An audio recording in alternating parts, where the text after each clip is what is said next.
बल नहीं गए। किस बात पर कटाक्ष कर रही है महादेवी? कटाक्ष नहीं कमल नयन, सत्य कह रही हूँ। न जाने कैसे भ्रष्ट विचार लेकर जन्मे हैं दैत्य गुरु शुक्राचार्य।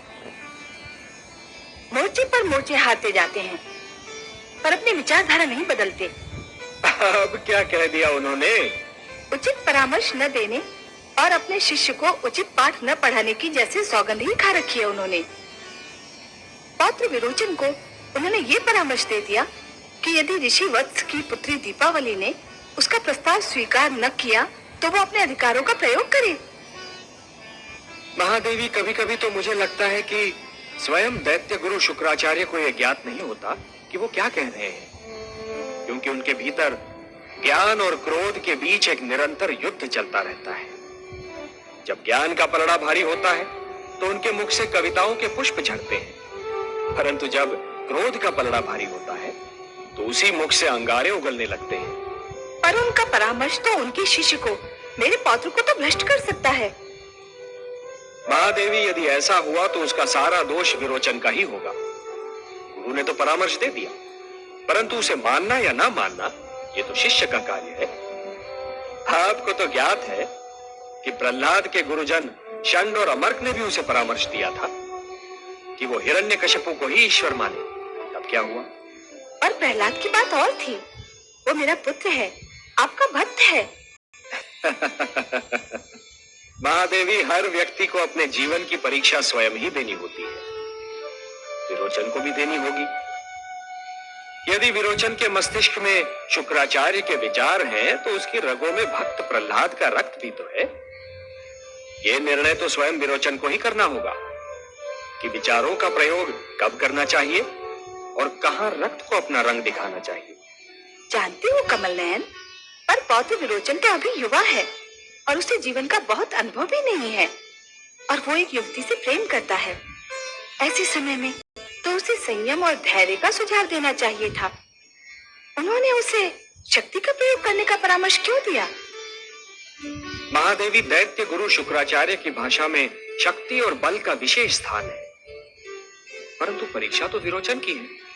उसे तो यह ज्ञात है कि दैत्य गुरु शुक्राचार्य क्या है, कौन है, क्या करते रहे हैं, और यदि ये सब कुछ जानते हुए भी विरोचन ने उनके परामर्श को अपनी बुद्धि की कसौटी पर नहीं कसा, तब तो फिर उसका परिणाम वही होगा महादेवी, जैसे उस व्यक्ति के साथ होता है जो ये जानता तो अवश्य है कि अग्नि की ज्वाला जला देती है, परंतु फिर भी उसे छूने का प्रयास करता है। प्रेम भी तो एक ज्वाला है, और इस समय सुगंधा और विरोचन दोनों ही उसे छूने का प्रयास कर रहे हैं।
प्रणाम युवराज।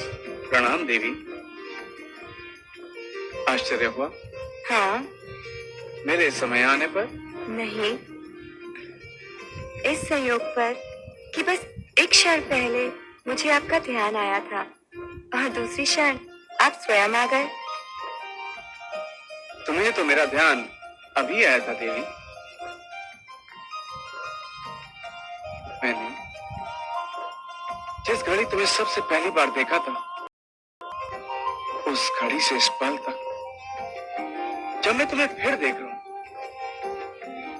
तुम्हारे ध्यान ने मेरा साथ एक पल के लिए भी नहीं छोड़ा।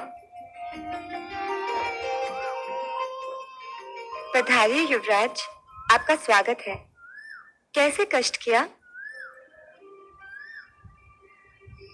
मैं तुमसे एक प्रश्न पूछना चाहता हूँ दीपावली। मुझसे? अवश्य पूछिए। दीपावली, क्या तुमने कभी अपने भविष्य के विषय में सोचा? भविष्य के विषय में? मैं आपका प्रश्न समझी नहीं युवराज।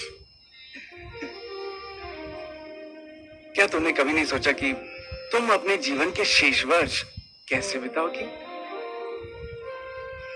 नहीं, पर आप ये क्यों पूछ रहे हैं? इसलिए, यदि तुमने नहीं सोचा कि तुम्हारे भविष्य का क्या होगा, तुम्हारे जीवन के शेष वर्ष कैसे बीतेंगे, तो अब इस विषय में सोचना भी मत। क्यों? क्योंकि मैंने निर्णय कर लिया है। तुम्हारा भविष्य असुरपुरी के राजभवन में और तुम्हारे जीवन के शेष वर्ष मेरी पत्नी के रूप में मेरे साथ बीतेंगे। और मैं जानता हूं तुम्हें इस निर्णय पर कोई आपत्ति नहीं होगी। भैरव देवी,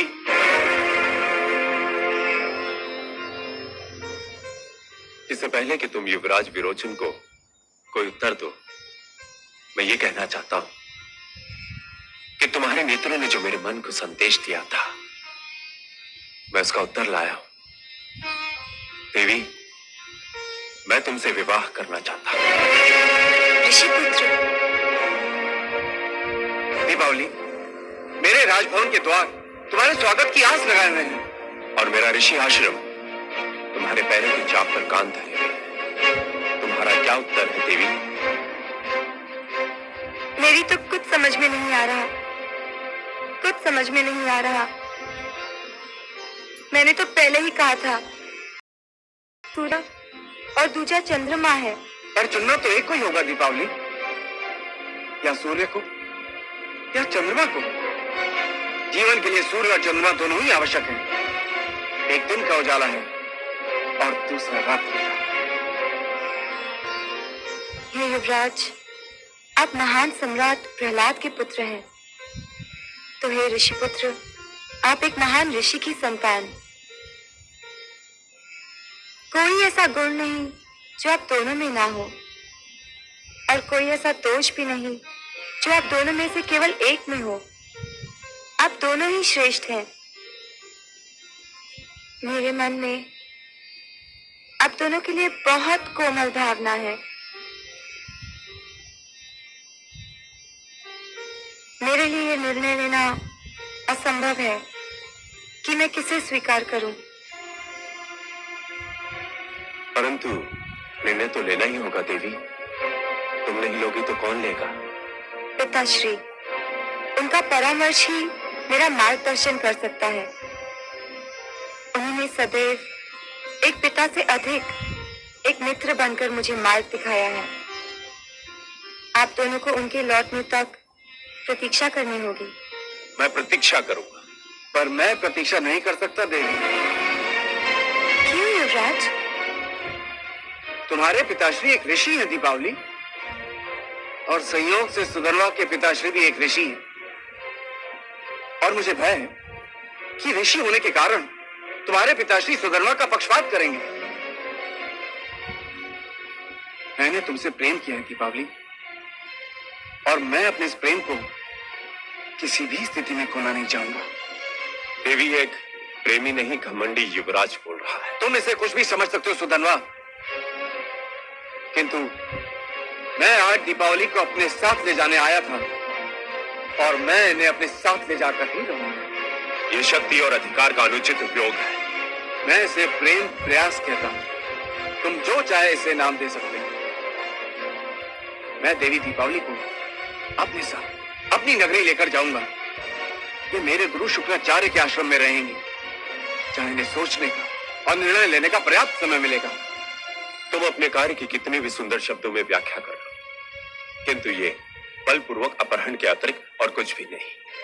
नारी अपहरण सबसे बड़ा पाप है। दीपावली, तुम्हें मेरे साथ चलना होगा।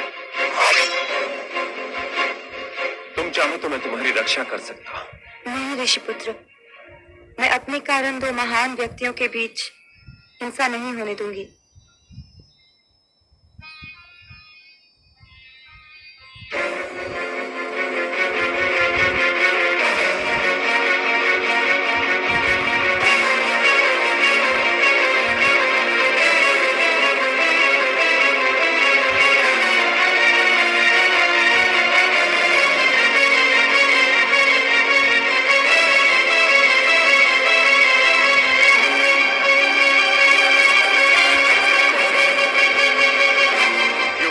अन्याय है।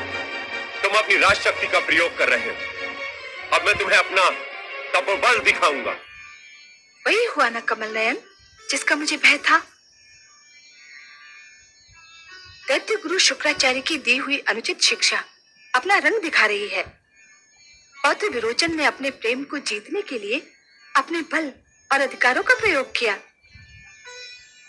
मुझे भी दुख हो रहा है महादेवी। पुत्र प्रहलाद ने जिस आसुरी प्रवृत्ति को बदलना चाहा था, उसका प्रभाव पूर्ण रूप से समाप्त नहीं हुआ है। वो अब भी रहकर उभरने का प्रयास कर रही है। दुख तो इसी बात का है कि दीपक तले अंधेरा छाया हुआ है। मेरा पुत्र प्रहलाद इतना विनम्र, इतना त्यागी, और विरोचन उतना ही अभिमानी। मैं आपसे सर्वथा सहमत हूं महादेवी। जिस प्रकार पुत्र विरोचन अपने प्रेम को जीतने के लिए शक्ति का प्रदर्शन कर रहा है, उससे तो उसकी प्रेम भावना पर ही प्रश्न चिन्ह लग जाता है। प्रेम करना तो सबका अधिकार है, परंतु प्रेम को शक्ति से छीनना सर्वथा अनुचित। मुझे प्रसन्नता है कि ऋषि पुत्री दीपावली ने बुद्धिमत्ता से काम किया। यदि वो विरोचन के साथ न चली गई होती तो समस्या गंभीर हो जाती। महादेवी, स्त्री का दूसरा नाम है संयम, धीरज। जब पुरुष स्वयं पर नियंत्रण नहीं रख पाता, तो ऐसी स्थितियों में स्त्री नित्य संतुलित रहती है। यही तो उसका सबसे बड़ा गुण है।